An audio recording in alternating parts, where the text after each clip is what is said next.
General Siwach, संक्षिप्त हाँ अपना देखो। कमेंट करें, फिर 2 मेहमान हमारे तक जरूरी नहीं है, हाँ उनको बिल्कुल बिल्कुल। लाना है पैनल में। हाँ। हाँ हाँ बिल्कुल, देखो हाँ। सच्चाई क्या है कि अब की बार फर्क है। जो पहले हमने एक्शन ली, जो हमने पहले एक्शन लिए हैं वो हमने आतंकवादियों पे लिए हैं। और चाहे वो उड़ी के बाद सर्जिकल स्ट्राइक किया हो ग्राउंड पे, कोई 2-3 किलोमीटर अंदर जाके 40 से 50 आतंकवादी मारे।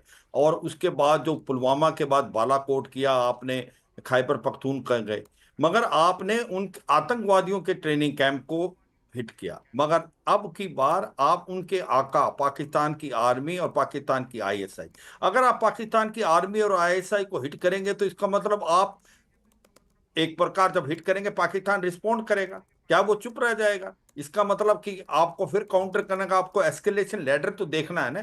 तो इसलिए इस बार जो है उसका बदला बहुत जबरदस्त होगा और तभी तैयारी हो रही है। अब सब ये कह रहे हैं कि साहब इतना दिन क्यों लग रहे हैं, क्यों लग रहे हैं दिन? इसके लिए कॉम्प्रिहेंसिव प्लान बनाई है, जिसमें पहले आपने इकोनॉमिक एक्शन ले लिए। जो इकोनॉमिक एक्शन है उसका इतना इंपैक्ट हो रहा, पानी ना आने से पाकिस्तान में बखलाहट मच गई है। बागली डैम, सलार डैम और किशनगंगा डैम। और अब जो है डिप्लोमेटिकली आपने आइसोलेट कर दिया है, इनको अकेला कर दिया है फाइनेंशियल एक्शन टास्क फोर्स में, ग्रे लिस्ट में। और उसके बाद आप इसको कह रहे हो कि टेररिस्ट डिक्लेयर करो, आईएमएफ को कहते हो लोन मत दो। और सबसे इंपॉर्टेंट चीज है कि ये मोबिलाइजेशन जो हो रहा है, पाकिस्तान एक हाई अलर्ट पे है। और हाई अलर्ट में जो मोबिलाइजेशन, इट कॉस्ट मनी। हर 14 दिन के लिए $1.3 बिलियन चाहिए पाकिस्तान को। पाकिस्तान के पास फॉरेन रिजर्व ही $14 बिलियन है।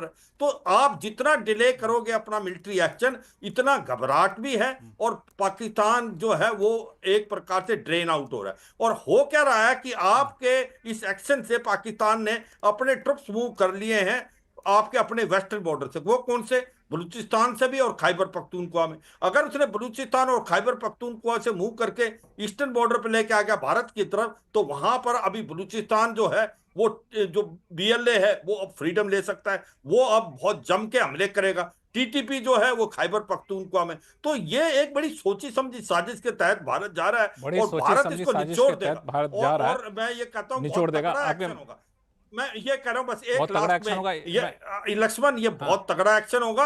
और पाकिस्तान की रूह कांपेंगी अगली बार अगर ऐसे इस बार हमने छोड़ दिया तो फिर पाकिस्तान दोबारा करेगा। इस चीज को हम मद्देनजर रखना चाहिए, क्योंकि इनफ इज इनफ। और अब की बार इसका जवाब ऐसा दे कि पाकिस्तान की आर्मी को हर्ट हो, पाकिस्तान की आईएसआई को हर्ट हो, उनको लगे अगर भारत के आप आतंकवादी हमला कराएंगे तो चोट आपके आएगी, क्योंकि आप पालते हैं, पोसते हैं और इनको भारत में भेजते हैं।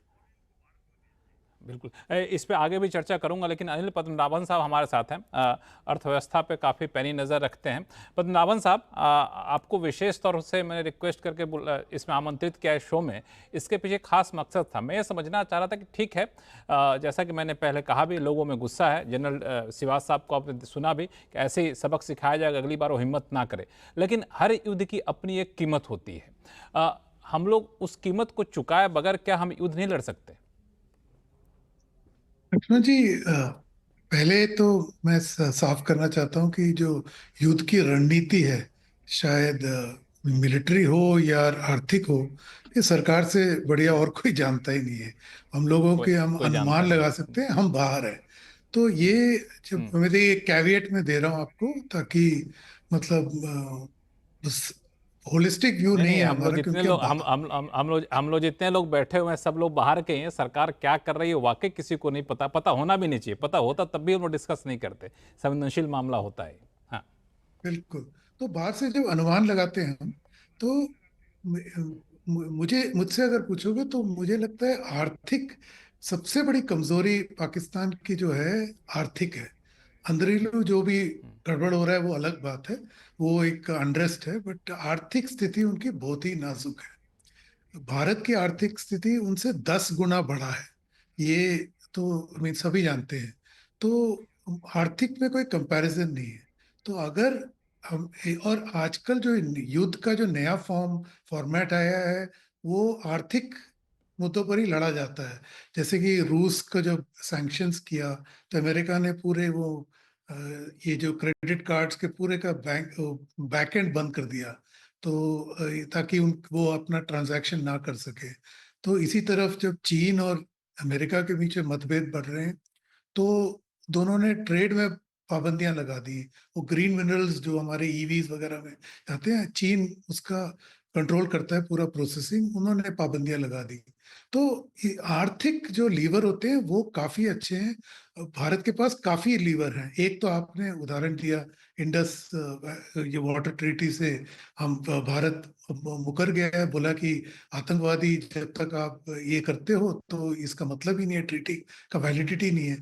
तो अभी जनरल साहब ने ही बोला कि तो वहाँ पानी का मतलब नहीं जाने का एक तरीके से टेंशन शुरू हो गया इंटरनल।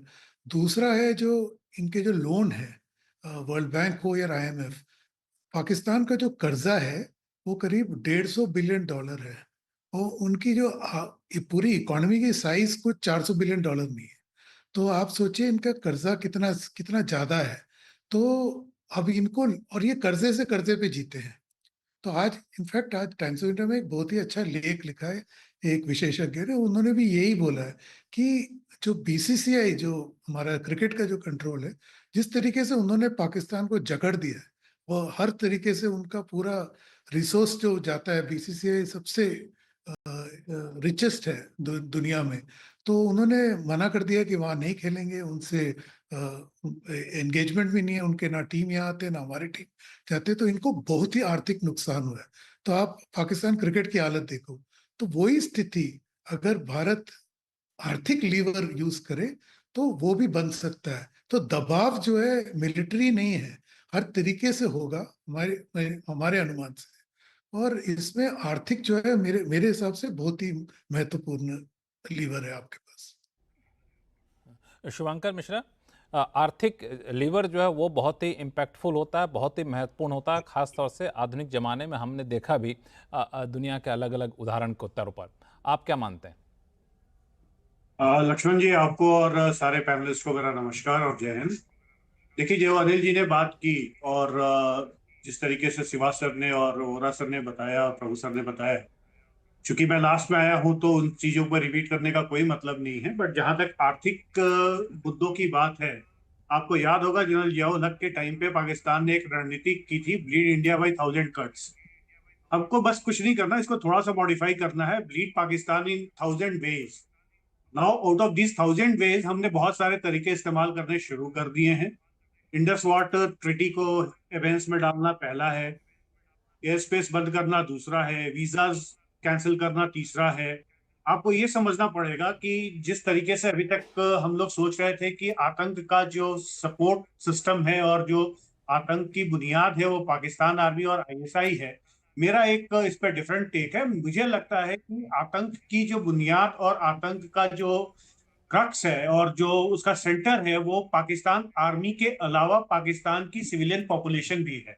आपको ये बिल्कुल मानना पड़ेगा, क्योंकि इसके कारण ही पाकिस्तान आर्मी को वहां सपोर्ट मिलता है और पाकिस्तान के जो टेररिस्ट मेंटालिटी है उसको सपोर्ट मिलता है। पाकिस्तान का जन्म ही टू नेशन थ्योरी पे हुआ, और जिस तरीके से वहां पे एक हिंदुस्तान के प्रति नफरत है, खास करके वहां के आम आवाम के मन में, तो इस वजह से अगर आप देखेंगे इस बार टारगेट पहले आर्मी नहीं, पहले अवाम हो रही है। और ये बहुत जरूरी है, क्योंकि जब तक उनको दर्द नहीं होगा तब तक वो अपने आकाओं पे, जो कि पाकिस्तान आर्मी और आईएसआई, उन पे प्रेशर नहीं डालेंगे कि भाई साहब ये गलत जगह हमने पंगा ले लिया, यहाँ पंगा लेके कोई फायदा नहीं।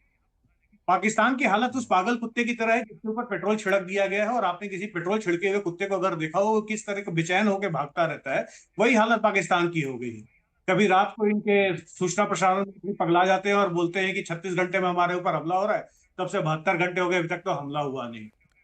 एक बिलावल खान भुट्टो नाम का इनका पता बंदा है, जिसको पता नहीं कि वो जरदारी है या भुट्टो है या पता नहीं क्या है, वो बोलता है कि इंडस में या तो पानी बहेगा या इनका खून बहेगा। ठीक है भाई, जो भी बहेगा बह लेगा, बट अभी तो चिनाब सूख गई है। पाकिस्तान को यह लगा कि इंडस वाटर ट्रीटी को जब एवेंस में डाला गया तो सिर्फ इंडस की बात हो रही है। इंडस नहीं, वहां 6 नदियां हैं, हम 6 में से 6 नदियां से खेल सकते हैं। हमारे पास आज अगर पश्चिमी 3 नदियों के साथ खेलने की काबिलियत उतनी नहीं है, बट पूर्वी 3 नदियों के साथ खेलने की तो पूरी काबिलियत।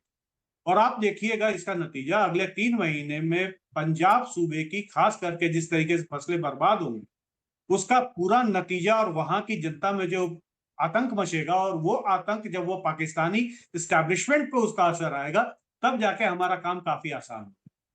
जहां तक सवाल है बात के बलूचिस्तान एम्बेसडर दयाल लिबरेशन साहब, आर्मी मैं एक मिनट फिर से आऊंगा, मैं